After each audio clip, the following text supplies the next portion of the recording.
सरकार की संस्थाएं ईवीएम बना रही हैं, सरकार की संस्थाएं वीवीपैट बना रही हैं और सरकार कोई सर्टिफिकेट भी उसके लिए दे नहीं रही है। मतलब यह है इलेक्शन कमीशन और सरकार आपस में पूरी तरह से मिले हुए हैं। यही षड्यंत्र है। यह आरटीआई है जो इलेक्शन कमीशन को लगाई गई थी। इसमें जो 18वां सवाल है, ये पीछे ये वो सवाल है जिसमें पूछा कि आपके पास कोई सर्टिफिकेट है इसका। और इसके बाद जब उन्होंने कह दिया कि उनसे पूछो जाके, तो हम बीईएल के पास गए। तो बीईएल बेंगलोर यानी भारत इलेक्ट्रॉनिक्स लिमिटेड बेंगलोर, उसको जवाब जब मांगा तो उसने ये जवाब दिया और जवाब है उसका। सर, आज वही 24 तारीख है जिसका इतने दिनों से इंतजार किया जा रहा था। इतनी हाइप क्रिएट की थी आपने कि कुछ बड़ा खुलासा करेंगे, कुछ नया लेकर आएंगे। संक्षेप में बता दीजिए कि क्या नई चीजें जुड़ गई हैं आंदोलन से? देखिए, बहुत सीधी सी बात मैंने कहा था और मैंने आपको पूरे प्रमाण सहित बताया। और मैंने आपको बताया कि आरटीआई के माध्यम से हमारे जो साथी हैं उन्होंने इलेक्शन कमीशन से 18 सवाल पूछे। उन बाकी 18 सवालों में एक जो 18वां सवाल है सबसे लास्ट का, मैं उसकी चर्चा करता हूं। और उसमें यह था, इलेक्शन कमीशन से पूछा गया कि भाई जो ये आपकी ईवीएम और वीवीपैट मशीनें हैं, क्या ये कहीं से सर्टिफाइड हैं? क्या गवर्नमेंट ऑफ इंडिया का, भारत सरकार का कोई ऐसा विभाग हो, कोई ऐसी संस्था हो, राष्ट्रीय अंतर्राष्ट्रीय स्तर पर कोई ऐसी संस्था हो जो इसको सर्टिफाइड करती हो इन मशीनों को? तो इलेक्शन कमीशन कहता है कि यह मामला तो बीईएल का है और यह मामला तो ईसीआईएल का है। दोनों जो है बिल्कुल अलग संस्थाएं, उनसे पूछो जाके, वो बताएंगे। आरटीआई में उनसे पूछो आप। कोई बात नहीं, हमारे साथी उनके पास चले गए। तो बीईएल से पूछा तो बीईएल ने क्या जवाब दिया? ये आरटीआई, तीनों आरटीआई हैं, देखें ये, हां बिल्कुल ऊपर करके दिखाऊंगा। ये देखो, ये आरटीआई है जो इलेक्शन कमीशन को लगाई गई थी। सॉरी, ये वाली,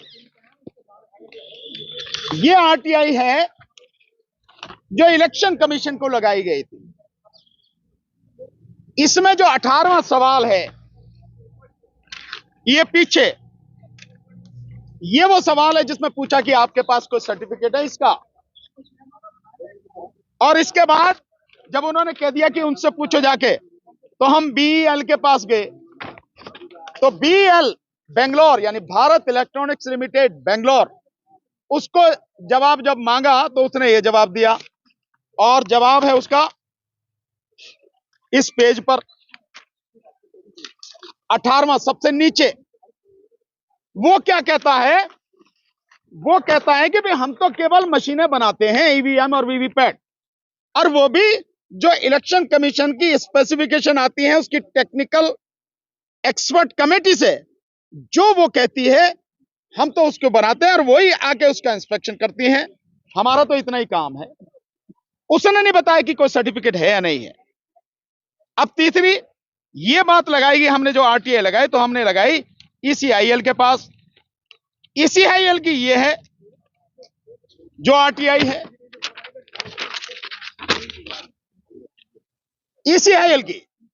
तो ईसीआईएल ने कहा, उससे जब पूछा कि सर्टिफिकेट भैया कोई है, ईसीआईएल कहता भैया सर्टिफिकेट वगैरह कुछ नहीं है।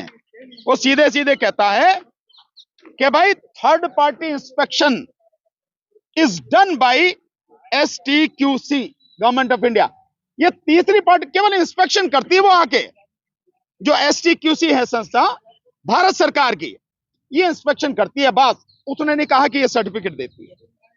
मतलब ये, मैं बार बार इस बात को कह रहा हूं, आप बाजार से कोई चीज लेने जाओ खाने की, तो खाने की चीजों का एक स्टैंडर्ड है, उसके लिए सरकार ने एक विभाग बनाया हुआ है, वो सर्टिफाइड करता है, देन उसकी बाकायदा मोहर होती है उस पर लगी हुई लेवल पे, और उसके बाद में व्यक्ति जाता देख ले भाई हाँ यही है। तो खाने पे क्या होता है?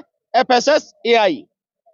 और अगर सोना लेने जाओ, हॉलमार्क देखा भाई, जो 100% प्योर होगा क्या है, हॉलमार्क। और आप और कोई लेने जाओ, जैसे प्रेशर कुकर लेने जाओ या कोई और मशीन, उस तरह का तो ISI, ये सब होता है। तो ये जो है, और इलेक्ट्रॉनिक जो आइटम है उनके लिए है BIS, ये इलेक्ट्रॉनिक आइटम है ना, कोई सर्टिफिकेट होना चाहिए, कोई सर्टिफिकेट नहीं है। किस व्यक्ति ने बनाई, कोई चीज इजाद करता है, ये आपका कैमरा है, मोबाइल है, कुछ भी है, जो व्यक्ति बनाएगा वही उसका मालिक है ना, बनाने वाला, उसका नाम होना चाहिए, उसके नाम से पेटेंट होना चाहिए ना, कोई नहीं जवाब है। उसके बाद में उस व्यक्ति के अलावा जैसे जैसे आप यूज करें, कोई टेक्नोलॉजी, कुछ कहीं से कुछ होना चाहिए, कोई सर्टिफिकेट नहीं है।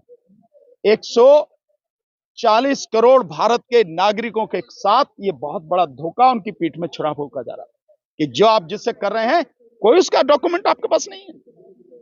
और दूसरी बात जो मैं आपसे कह रहा हूं कि षड्यंत्र क्या है, ये जो ECIL है, ये गवर्नमेंट ऑफ इंडिया का उपक्रम है, पब्लिक सेक्टर है, ये भारत सरकार का उपक्रम है। और इलेक्शन कमीशन क्या है, बिल्कुल इंडिपेंडेंट। इलेक्शन क्या होने चाहिए, बिल्कुल इंडिपेंडेंट तरीके से होनी चाहिए। इसीलिए इलेक्शन कमीशन को इतना पावरफुल और इंडिपेंडेंट बनाया गया।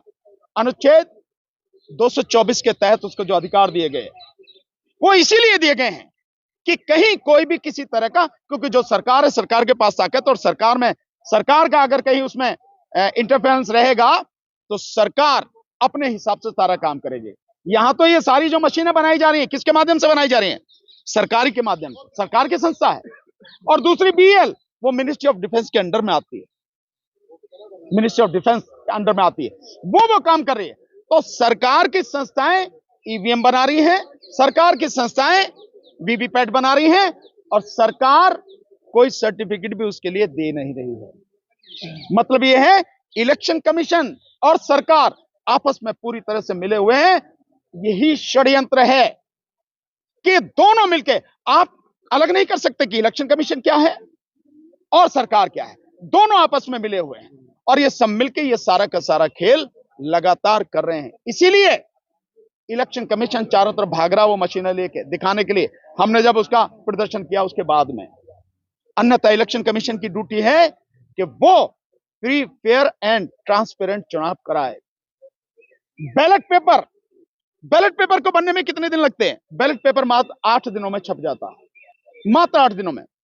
नॉमिनेशन वापस लेने की, यानी नाम वापस लेने की जो आखिरी तारीख होती है, उसी दिन शाम को 3 बजे के बाद लिस्ट बनती है कि अब कौन कौन लोग मैदान में रह गए, यानी कौन कौन कैंडिडेट हैं, और उनकी लिस्ट बनने के बाद में उनको सिंबल अलॉट किए जाते हैं। जो पार्टियां हैं, रिकॉग्नाइज पार्टियां हैं, नेशनल, स्टेट, उनके अपने सिंबल होते हैं। बाकी जो इंडिपेंडेंट होते हैं उनको सिंबल अलॉट किया जाता है, और शाम को 5 बजे के आसपास पूरी लिस्ट हो जाती है कि ये कैंडिडेट है, ये इनका सिंबल है। और उसके बाद बैलेट पेपर छपता मात्र 8 दिनों में। ये मशीनें सालों से, प्लीज, ये मशीनें सालों से बनती हैं। बनती कहां है, सरकारी फैक्ट्रियों में, और उनमें यहां से वहां तक ले जाने में सब कुछ उनका। और इसके अलावा ये सारे के सारे जो लोग हैं जो काम करते हैं, इनमें मैक्सिमम जो कंपनियों में जो लोग हैं वो आउटसोर्स के, यानी प्राइवेट लोग हैं। यानी सरकार में जो बैठे हैं वही छटे हुए बेईमान हैं। देश में ये जो मशीनें काम करती है, क्या किसी का भरोसा है उसमें कि वो ईमानदार होगा?